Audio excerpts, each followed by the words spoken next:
How you doing, guys? Jamie here of Urban Combatives Thailand and Core Combat Chiang Mai.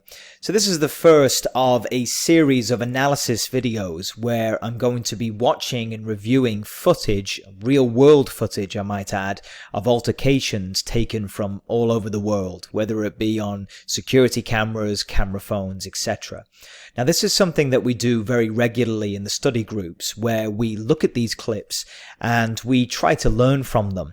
Now, one thing to understand about these clips is that they're usually taken out of context. What I mean is, most of the time, we don't know what the back history of the clip is. We don't know what led up to this point or what the aftermath was. If I know that information, I'll share it, but this is an example of not knowing that information. It's literally an 11-second clip, which has captured a guy taking out two assailants.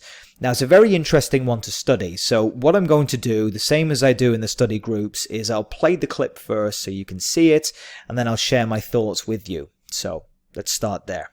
Here we go.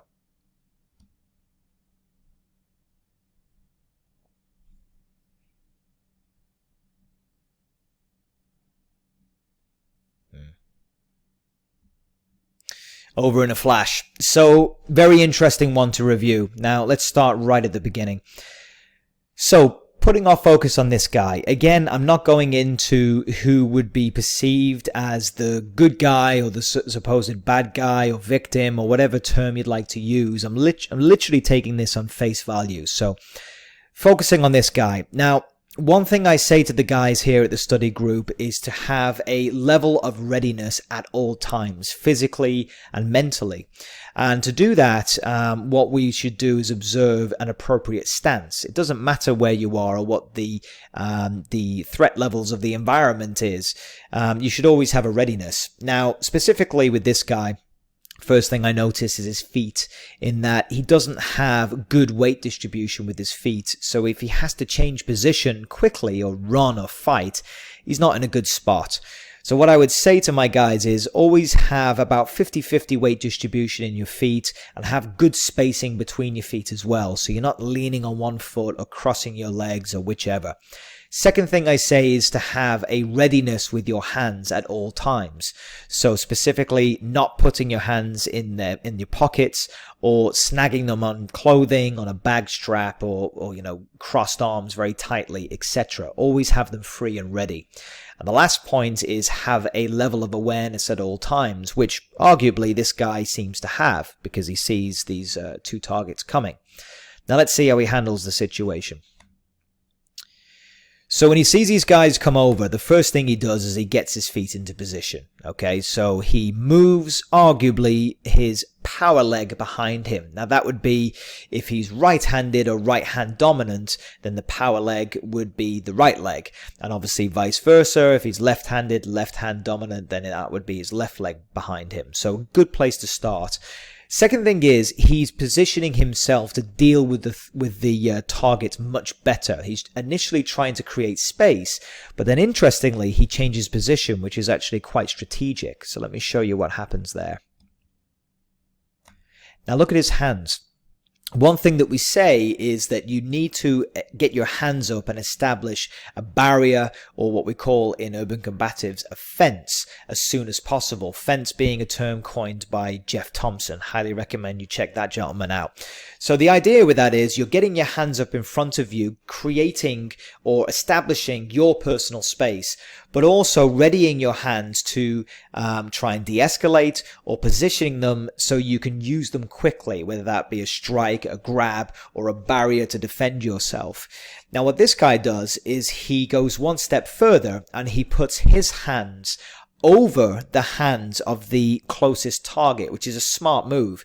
Something that we say in the combative circles is when you get your fence up, always make sure that your hands are above the target's hands.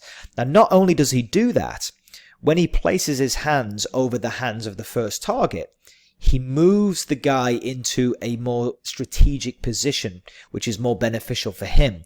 Specifically, what he's doing here is stacking the targets. Now, what that basically means is that if you've got two targets approaching you, you don't want to have them literally 50-50 right in front of you, because then you're dealing with two targets at the same time. What this guy's doing is he is moving one of the targets in front of the other, therefore dealing with one target at a time. Now this is something that you've got to do quite quickly, and this guy has done it in a manner which is not obvious. He's moved quite calmly and he's quite deceptive, right? He's making out, oh, I don't want any problems, etc. Again, a very smart move. But now he's positioned them in a much more advantageous position for him. So what does he do next? He sets his feet, pop, pop, preemptive strike. If my eyes don't deceive me, the nearest target got hit with a nice clean left hook, and then the second target got hit with a right straight or a right cross. But the point of the strikes is they were non-telegraphic and they were fast and hard. So those two guys, they didn't have a chance. There's no way they could have seen those shots coming. And obviously it's proven because they didn't even get a flinch response. They both got hit and they both went down. The first guy looks unconscious. The second guy looks stunned temporarily, but still animated. But either way, he got the job done. Now, what I would say to my guys from here is you need to be thinking about an escape route, right? So once you've dealt with your first targets, the very first thing you need to be doing is surveying 360. In other words, look around you to make sure there's not a secondary target coming at you. That could easily be friends of these two guys. It could even be someone like a passerby, someone who's watching from a distance and taking everything all out of context. They've seen you hit two guys hard, fast. They've gone down heavy. They may think that you're the supposed bad guy and attack you, when in actual fact, you may be the one actually protecting yourself. Right? So you have to be mindful of that.